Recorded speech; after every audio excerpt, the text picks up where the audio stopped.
Okay, good morning, good afternoon, and good evening. I'm Wonki Lee, and I'm a PhD student at Yonsei University studying cluster mergers and radio relics with Professor James G. First of all, I would like to thank you for organizing this wonderful workshop conference and for giving me this great chance to share our study. Today, I would like to share our recent observation on merging galaxy cluster Abell 514, which you can see some part of it as a spoiler in the background image. Clusters of galaxies often present diffuse radio emissions, and we can divide these structures into two broad categories, those from the galaxy scale and the others from the cluster scale events. In the galactic scale, of course, we have AGN jets. As we all know, AGN activity can interact with ICM and greatly modify the cluster environment, like generating a cavity as in MS0736. This interaction can also deform the jet, like in Abell 1775, and the properties, like how much the jet has spent, can further provide information on the internal motion of the ICM. In the cluster scale, we have radio relic. Radio relic is a megaparsec-sized arc-like radio emission, as shown in this figure. They are found outside the cluster X-ray region with no galaxy counterpart that can explain its origin. They are also elongated azimutally with respect to the cluster center, and many of them are strongly polarized. So it is believed that these unique and fascinating properties of radio relics can be explained with the merger shocks, which can generate radio-emitting non-thermal populations at the cluster outskirt through shock acceleration. And as the shock is the site of radio formation, the position of radio relic can be translated and has been interpreted as the position of the merger shocks. So it is kind of puzzling to connect these two different events from very different physical scale. But studies have found that the cluster merger shock are too weak, in other words, requires unrealistically high acceleration efficiency to explain the observed radio brightness alone. But when AGN can provide high energy particle to the relic, as this arrow describes with the changing color, the acceleration efficiency can greatly increase, especially on the weak shock that are usually found in the galaxy clusters. There also have been some direct observational evidence of AGN jet injecting towards the radio relic, like in this figure. So we now know that the interplay between these two phenomena do exist. On the other hand, we have an important question to answer now. If AGN is involved in the production of radio relic, then do all radio relic trace the position of the merger shock? ZuHone et al. 2020 has presented an interesting simulation results on this question. They found out that injected AGN jets inside a cluster at a post-merger phase are redistributed by the internal sloshing motion, which is a rotating motion of the gas, and the redistributed geometry was megaparsec size and tangential to the cluster center, like a radio relic. Therefore, the interpretation of radio relic becomes more complex. In the original picture, relic was found at the shock position. However, in the case where the shock passes the redistributed AGN tail, we'll observe the radio relic over the AGN jet clouds, which can be separated from the merger shock. So depending on which has happened, interpretation of radio relic towards the merger shock can change.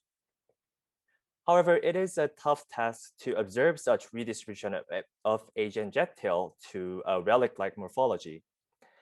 As you are all aware of, AGN jets quickly dims inside a cluster, and so tracking their redistribution to megaparsec scale is a very challenging task. Of course, unless we have a lucky example. In this study, we targeted Abell 514, which is a local cluster with redshift of 0.07, so it is very close to us. In X-ray, we can see that the system is elongated and unrelaxed, and we can interpret this as a post-merger that has collided into northwest to southeast direction. With the X-ray spectrum, previous study has further estimated that the system is cool and it is low mass. In the radial contours, we can see three radial galaxies that shows a head-tail or FR2-like morphologies, as you can see with the matching colors. And these galaxies further showed a hint of extended emission towards the cluster outskirt, but it's rather short in the MVSS image. On this merging cluster, we propose UGMRT low-frequency radio observations, and this is our new result that I've showed you in the first slide. If we recall that the southern radio source is a FR2 galaxy that had showed a lobe that started to diffuse, we can see that these jets have survived and bent at least twice at these positions that I marked with the green arrows. This structure is also huge, and if we measure the distance from the core where we can find the galaxy, the extension reached 800 kiloparsec, and this is a projected distance. We also double-checked that there is no clear optical counterpart along the jet, and so we believe that this isn't a result of a projection of multiple different structures. Both of our UGMRT observations shows consistent features with some difference due to the frequencies. You can see that the northern jet is also looks interesting and shows a bent tail that might tell us something more, a different story on the ICM internal motion, but sadly for today, I'll just focus on the southern jet.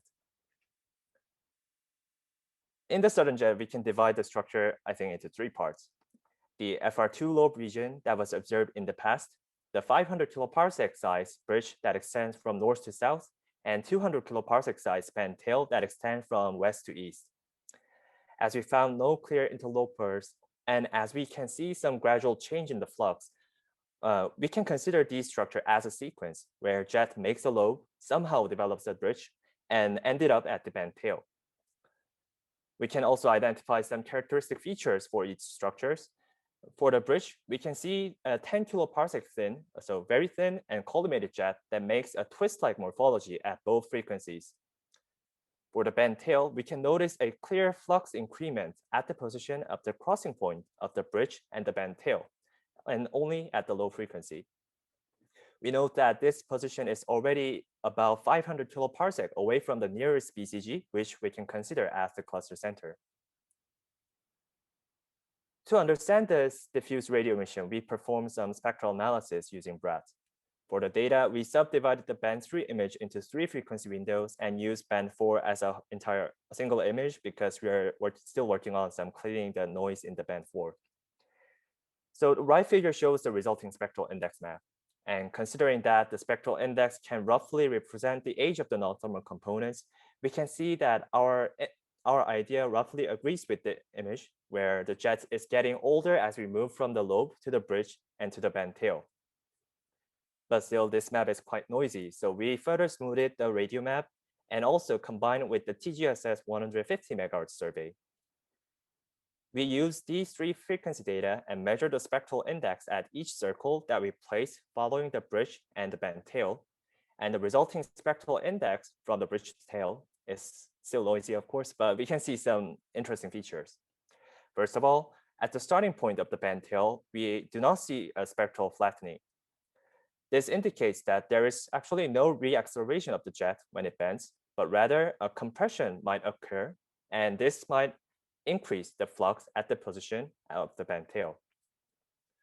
We can also notice that the slope is relatively consistent for nearly 200 kiloparsec along the bridge. To understand how this flat distribution of a spectral slope happens, we investigated the X-ray surface brightness profile over the bridge region. The resulting profile is on the top clearly shows that there is a jump at the position that we found the radio bridge with the compression ratio close to 2. As the cluster gas at this region is cool, and as you can see, the axis is parallel to the expected merger axis, we can interpret this jump as a cold front. And we can further speculate the origin of this cold front as a sloshing from the fact that Abell 514 is a post-merger. Therefore, at this point, we can guess that the bridge of the southern jet might be related to the internal motion of the ICM caused by the recent cluster merger.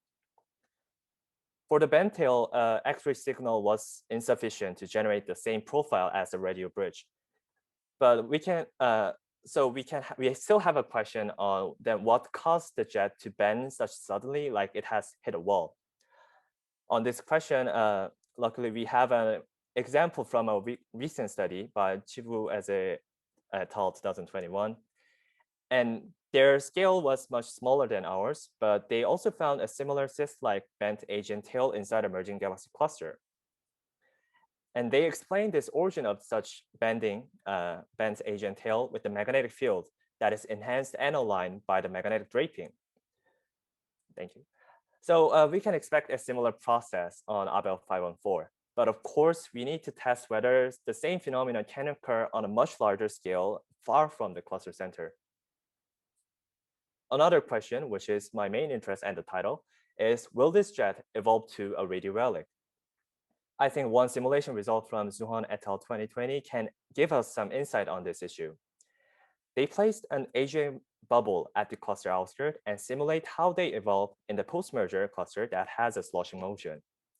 As the bottom panel shows, the bubble rises with buoyancy and eventually redistributed smoothly to the cluster center.